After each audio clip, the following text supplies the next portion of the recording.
I think it's too quick to be jumping to conclusions that gold is, back on top again. I think, we've just barely kind of come out of a low point in the gold price.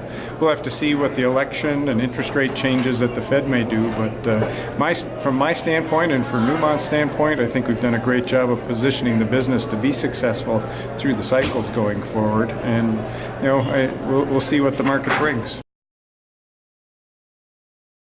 Some of the folks have taken a while to get some of their cost improvement programs going, so they're catching up, getting debt down. Some have been doing that, selling some assets even still.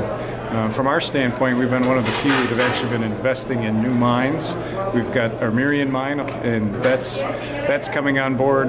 First gold production is imminent right now. And Long Canyon here in Nevada, we're one of the few that's actually built new properties during the downturn, made an acquisition at Cripple Creek and Victor last year during the downturn, and really helped position the business to be strong looking out for the next 5 years in terms of consistent production and consistent costs. The other half of KCGM is out there for sale. Barrick's selling it, so they're all wanting to know, do you want to buy it and at what price? And I've been very consistent. If we can acquire it for what I see as good value at the right price, then we'd look to pursue that. They depend on more than just gold. They've got the copper guys, the coal guys, all the other miners, and people are cautious in terms of making their investments. Metal prices, copper's off of where it had been. I think medium to long term, you see copper prices, they'll be coming back up from where they're at. Same thing with gold.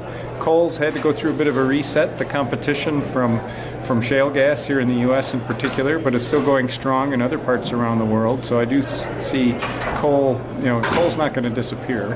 It's got to go through a change, and they're all going through, and it's painful for the people involved and all the rest, but I think they're repositioning to be stronger for the future. And it's important. It's an important part of the energy mix for us here in the U.S. and clearly the energy mix globally.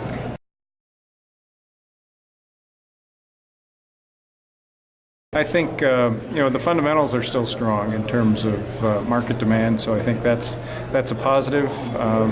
But we don't control the price. It's got to keep the focus on what we do control in the business.